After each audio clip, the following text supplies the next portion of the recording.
Here's the sign-in page for PeerScholar. The version that I'm signing into is a sandbox version, I guess you could say. The great thing about it is that you can add up to 10 students to this version and experiment with it authentically. So if we log in, it takes you to the dashboard.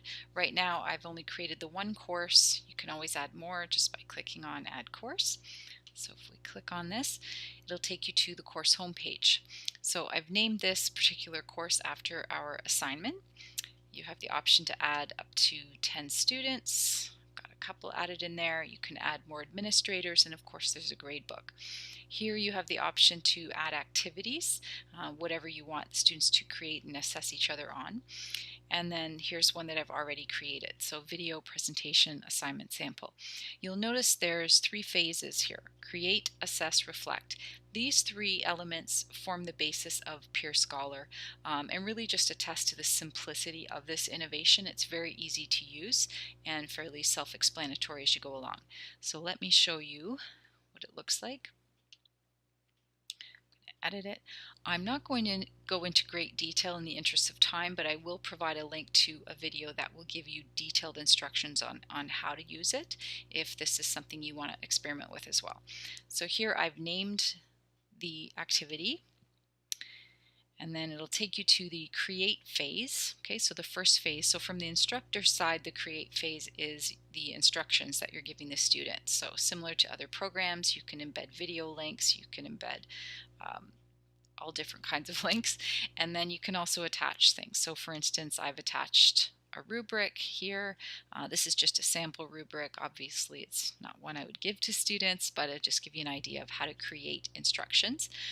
Next you want to move on to the assess phase, and this is where you're setting up the parameters, how you want peers to assess one another. So I've added 3 different elements in here, but if you click on this green button, it'll take you to all of the different options that you can use to create assessments. There's lots to choose from.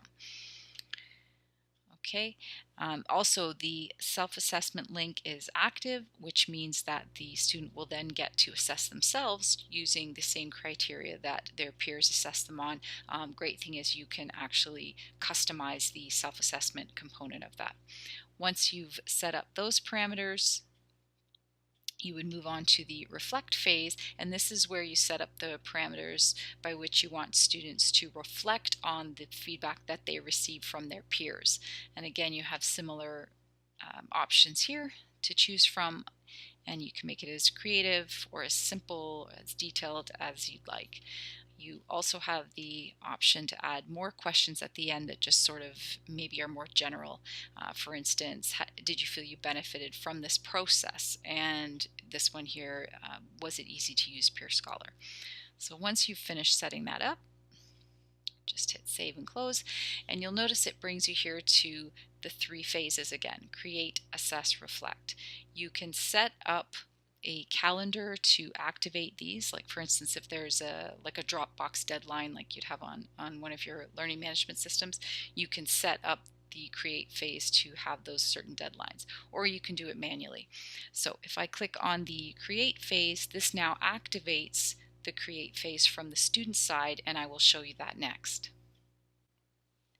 Now I'm signed in as a student, so see that here. If you click on that, it's going to take us to the course homepage, and of the 3 phases, the only one that's open is the create phase. So once you click on it, it'll show in progress, otherwise it'll say open.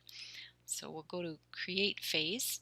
If you click on the drop down arrow, this is where the instructions are housed, and you can see the attachment to the rubric there. And this is where the student is going to submit the assignment that we've asked them to submit. So in this case, I've asked them to embed a video link. So you'll see here we've got the embed code there, posted in here. And I don't think my husband will like that face very much, but that's okay. So we've attached our video as instructed. Click save. Composition is now saved. Hit submit. Confirming. And now that phase of the assignment is complete. We're now back at the instructor's side, and you'll notice that the create phase is still open, but we want to close that and move into the assess phase. So if we click on manage, we can first take a look and see the student progress. So 2 students have submitted assignments, and now we're ready to move on to the assess phase. So we want to go and close the create phase and open the assess phase. So now we're back at the student side to see what the assessment phase looks like from their end.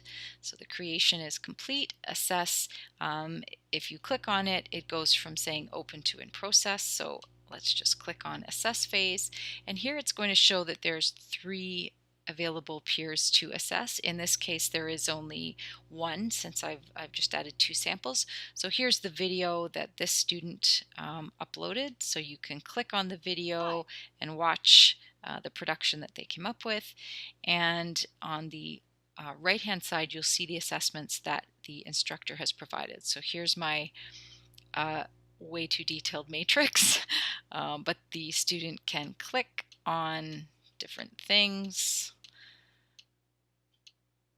based on the rubric that they've been given. And then here's the responses they can give to the questions. What's one thing you feel the presenter did well? Test answer. What's one thing that the presenter could improve on? Test answer. Okay, so they put their responses in there.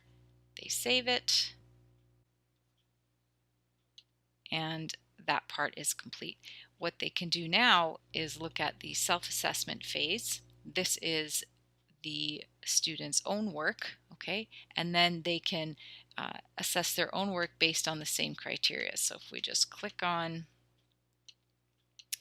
a bunch of responses, and then you'll notice these questions are slightly different. What is one thing you feel you did very well with respect to your oral communication and presentation skills? What is one thing you feel you could improve on? So the questions are similar, but they've been modified to be more personal to the person that is doing the self-assessment. Okay, save. All right, so the assessment phase is now complete, and this self-assessment, click submit. And now the assessment phase is also complete. Once the instructor opens the final phase, the reflect phase, the student can click on that, and they can now review the feedback they received from their peer. So you'll see that it's grayed out all of the responses to how they did. Here's where they would see the written answer, in which case I had just typed test answer, so that's what they're able to view. And then here they have the opportunity to review that feedback. So how useful is this peer's assessment with respect to helping you improve these skills? And the person can click on not useful, somewhat useful, etc. So let's say somewhat useful. And here's where they can chime in with their affective disposition. So after seeing the peer's assessment, how do you now feel? Encouraged, indifferent, discouraged, annoyed, etc. So let's say indifferent. Are there any additional comments you wish to share? Not at this time. So once they've had a chance to reflect on what the other students have said, contemplate it, see if it's useful or not, put in their responses. Let's click save on that. There's the one last section here, additional. And do you feel this you benefited from this process? Let's just say yes. And obviously we'd want more than that. And then overall, how easy was it to use Peer Scholars? So on a scale of 1 to 10, very difficult, very easy. Let's give it a 10 out of 10. Save. Okay. And then hit submit, confirm. And the student basically has finished the assignment. They've created the assignment based on the instructions. They've assessed peers. They've assessed themselves. They've reflected on the assessment and had the opportunity to give feedback on that, and they're done.